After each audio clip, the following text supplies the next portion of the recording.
A very good evening and welcome to the English News Bulletin in English. We'll begin with the headlines. The Ministry of Justice reveals that since the establishment of the plea bargaining in Rwandan justice, between 13 and 15,000 cases have been solved through this process. Cassava farmers in Rwanda's Ruhango district are facing losses as the price for their produce has significantly decreased.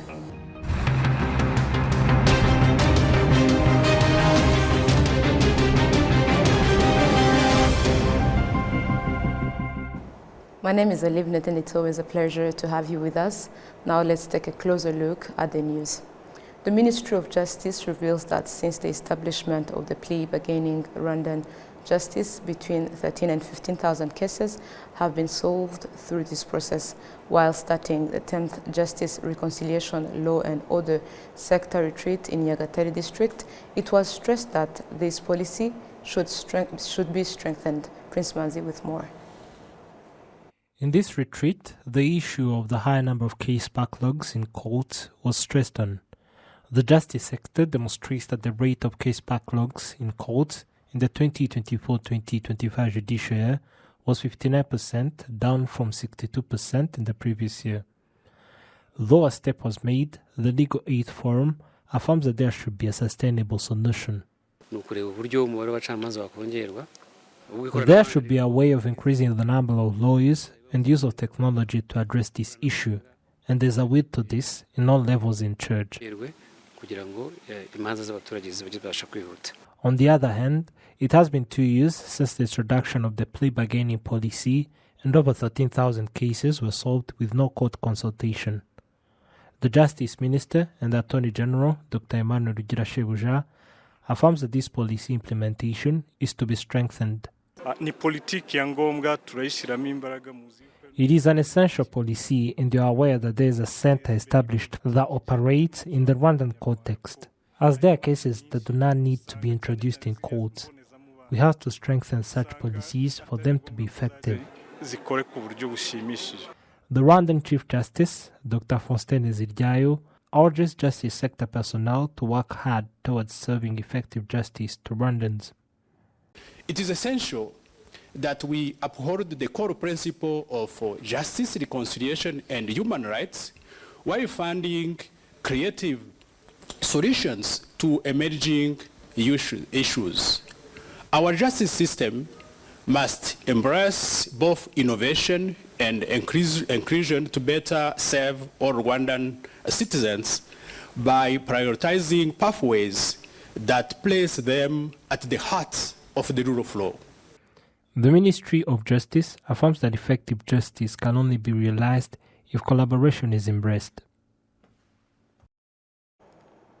Moving ahead, on Monday, a delegation of 8 members of parliament from Ghana visited the parliament of Rwanda, where they met to share ideas and discuss experiences. These members of parliament say that the fact that Rwanda has a commission for a discussion of political party is one of the things they have learned, because it gives each political party the opportunity to give ideas that develop the country.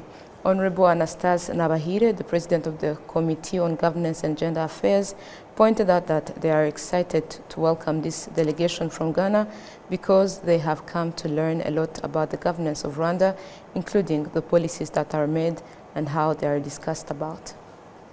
Bazanywe no kugira ngo tuganire ku bikorwa bya parlement y'inteko ishinga amategeko, uko amategeko ategurwa, uko agibwaho impaka, uko atorwa kugeza igihe abereye amategeko atangajwe mu igazeti ya leta. Honorable Frank Ano, the majority chief whip of Ghana, pointed out that this visit is very important to them as members of parliament by seeing how the Rwandan committees are organized and their functioning. He also emphasized on how Ghana is proud for having their Minister of Foreign Affairs, Mrs. Shirley Iorko Boche, was elected as the Secretary General of the Commonwealth. Our stay here is very important to us. We have come here to have a steady tour of the Rwandan's parliaments and your procedures and how you organize your governance system around parliamentary representation. And we just shared notes. We will see how your committees are organized, how parliament is organized. You have one political forum, which we think is something that can be emulated. We have interacted with some committee members, the Committee on Governance and Gender, and we see that there's a lot of work going on. We are particularly interested in the representation, the gender representation, the affirmative action taking place here, which allows women to be properly represented in parliament. In Ghana, you have 40 members of women in the 275 members of parliament.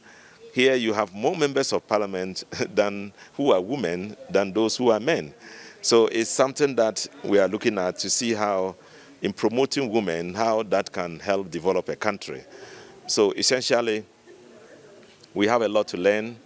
We have a lot to share. I'm very excited about the fact that a Ghanaian has become the first African to occupy the position of the Secretary General of the Commonwealth. It's exciting that in Africa we can produce such quality of people. Shirley Ayite is our Minister for Foreign Affairs and has risen to that level with all the support of Africans and almost everybody who is likely associated to making a decision. Now to business matters. Entrepreneurs operating their businesses in Kigali City display that the increase in number of people using social media affect them positively, more especially in profits they make. Inora Gladys with more. Business owners in Kigali City who apply digital marketing system to advertise their products to their target market mostly demonstrate the impact of using social media platforms to their businesses.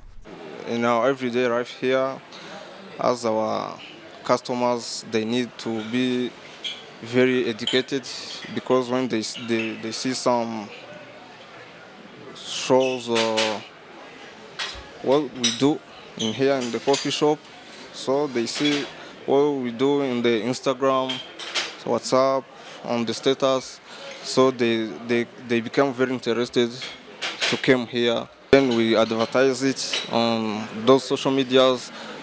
They come here, many people. Before it was very slow because there was no advertisement, but so far so good. The change I may mention is about the addition in numbers of the people and practically the customers who approach us. And on the digital platforms, the one that we use frequently is Instagram. That's where we have an interaction with ladies, since we sell ladies' products. Normally, when a customer comes and when they buy, it's a financial benefit. So I can say that there's an increase in numbers, but also an increase in numbers of the people who buy means an increase in number of cash. People who carry out digital marketing as their business point out that digital marketing impacts both of them and the entrepreneurs who use it to publish their products to customers, which give them a good financial status and on a good scale. People have different perspectives of what digital marketing is. Some people think these days, since everything is happening on social media, where people no longer really go to stores, they just do shopping online. So some people believe digital marketing is me taking a picture of the shoe maybe I'm selling and I put it on the socials, let's say on Instagram, and that's it. I've done digital marketing. Digital marketing, everything you do is intentional, because what's on the line is your brand identity. So digital marketing is, if you're marketing something, it should match your brand identity. It should match it should also match the message you want to relay. And people these days not necessarily only want to see products, they also want to see who's the face behind the products. That's how I believe you build trust. In these days where everything is technological, in these days where everything is done online. Source of income is there, but it's not what I imagined it to be when I was starting. But I believe it also still has a lot of untapped potential to grow. Business people using digital marketing points out that digital marketing system is really improving their businesses both financially and also locally. The reason why is because it gives them a platform and even a lot of the public concerning what they have and also concerning what they give to the public. Enora Gladys, RTV News.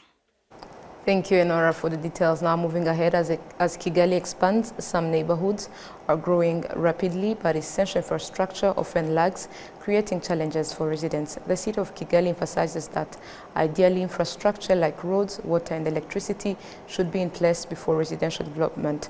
However, limited resources can delay these efforts despite residents' needs. We have more. Iget Nyiribambe, a resident of Gasogi for over 6 years, acknowledges that while new neighborhoods like hers are developing, progress can be slow. We can't expect an asphalt road right away. However, in places like Karubibi, residents have come together to build their own roads. We are working towards doing the same, and as people's mindsets evolve, we can achieve more. Areas such as the commonly known as Norvège, Ruyenzi, Gasogi, Rusororo, Gahanga and Nyamata are experiencing rapid growth as the city expands, now with a population exceeding 700 million. We have been living here for quite a long time, but since there are no advanced infrastructures, for example, for us to get to process our produce such as cassava into cassava flour, it takes us to go to Kabuga and have to pay for transport to get there. We understand that is a challenge.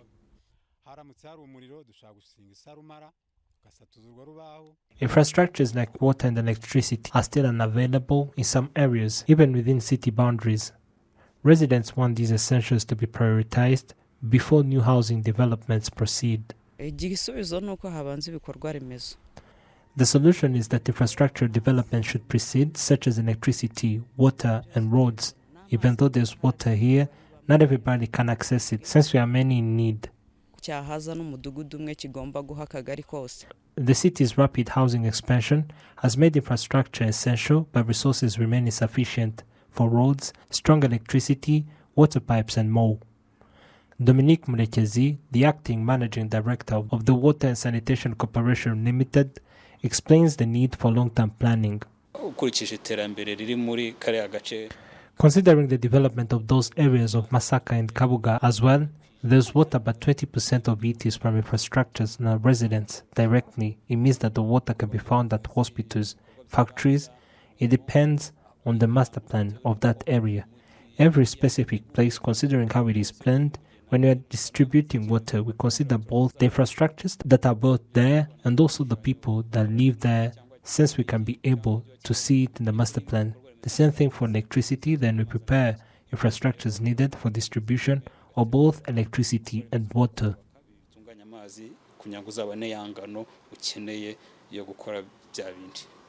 Many informal settlements don't align with Kigali's master plan, causing additional infrastructure challenges.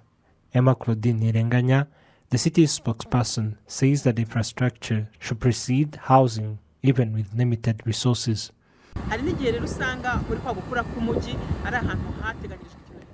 As the city expands, certain areas are designated for long-term projects. If a project takes precedence over residential needs, residents may have to relocate with compensation, allowing them to build better homes elsewhere, enhancing the city's development.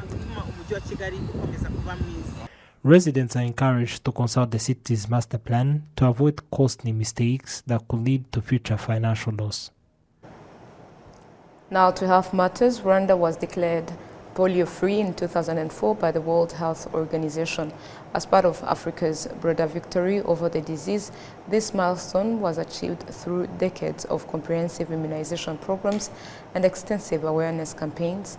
However, despite this success, Rwanda has maintained its immunization efforts, reflecting the country's proactive approach to public health, ensuring the virus never re-emerges, and demonstrating its commitment to global eradicating efforts, which is demonstrated as a key activity most of the countries should learn in order to make a world free of polio, as it was reiterated by Suman Allah, Assistant District Governor of Rotary Club.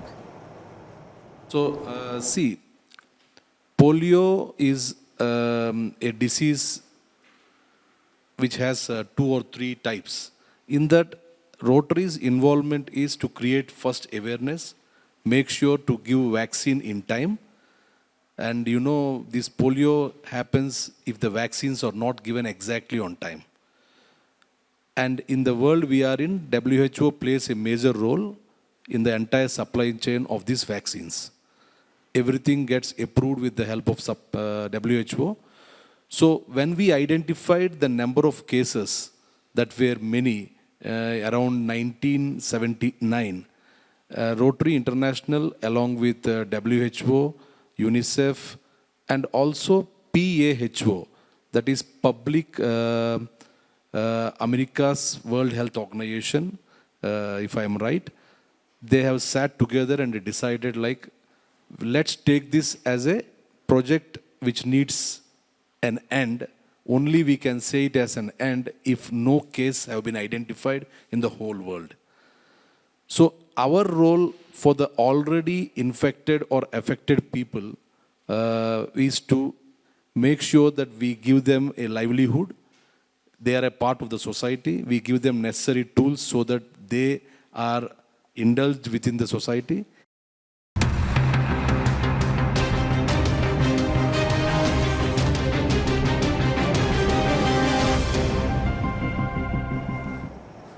Back to local matters, to the agriculture sector, cassava farmers in Rwanda's Ruhango district are facing losses as the price for their produce has significantly decreased.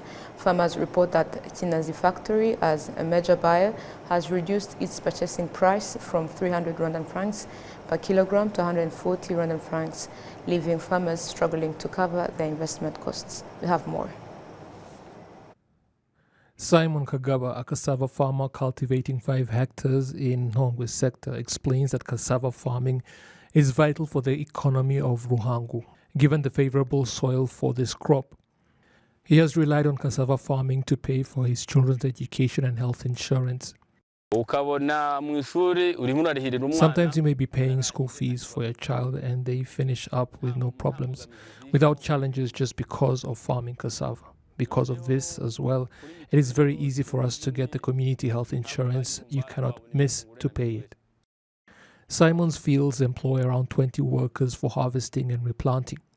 Previously, he earned over 3 million Rwandan francs annually, but now expects less than 1 million Rwandan francs due to the reduced price. The declining prices are a challenge across the district. Nowadays, the price at the market is not very good. Cassava is at 200 Rwandan francs to about 250 per kilo. And considering the fact that it is hard to find a market, and that is a great challenge to cassava farmers. Farmers have 2 main markets for cassava. Local markets, where prices range from 200 to 250 Rwandan francs per kilo, and the Kinazi processing plant, which currently buys at 140 Rwandan francs per kilo.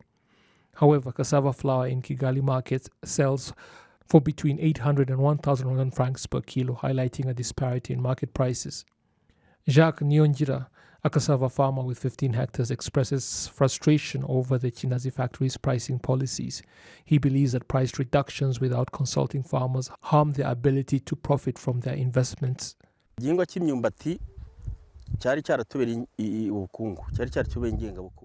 The cassava crop was among those that would improve our economy, but nowadays it is challenging. The factory would give us the crop for 300 per kilo, but afterwards it dropped to 200 and now it is at 140 Rwandan francs. It affects our investment since at that price it is hard to find a good benefit. We don't even know if they conduct discussions. We just hear them changing prices, and when they impose a price without consulting farmers, it is a big issue. They do not come to us and ask us anything about investment or even profit. We just hear that they drop the price. Bruno Fadil, the production manager at Kinazi factory, says that while the factory can process up to 100 tons of cassava flour daily, it currently produces only 40 tons. He cites outdated machinery and limited market demand as reasons for the reduced operational capacity. In August 2022, during a visit to Ruhango, President Paul Kagame emphasized the need for the factory to operate at a higher efficiency. Uganda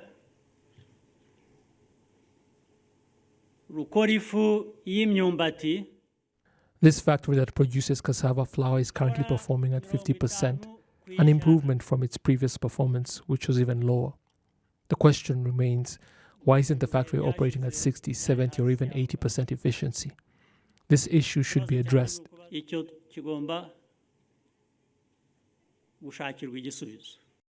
Recently, the Ministry of Trade and Industry announced a plan to address the factory's machinery issues, allocating 1.4 billion Rwandan francs for necessary upgrades. However, farmers report that the problems remain unresolved. Ruhango district officials encourage farmers to continue cassava production despite low prices, suggesting that the government-regulated prices might stabilize the market in the future. The fact that prices are low or that they are dropping shouldn't discourage farmers. Crops are essential and needed. After ensuring a steady supply of crops, we can then consider the investment and profit potential that farmers may gain. Cassava farmers in particular have two primary markets. They can sell directly to consumers or to factories. While prices fluctuate depending on the harvest, it's important to discuss with the Ministry of Trade and Industry the possibility of including cassava among the crops with government-set price controls. This would help stabilize cassava prices and protect farmers from sudden changes.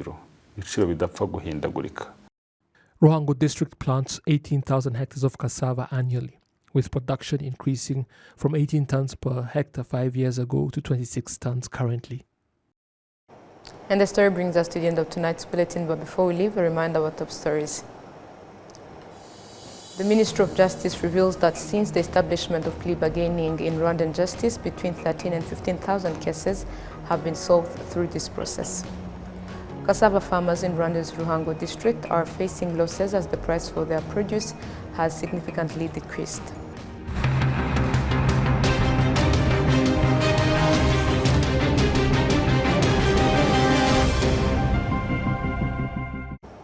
Thank you for tuning in to today's broadcast. On behalf of the technical and news production team, we wish you a productive week ahead. Goodbye.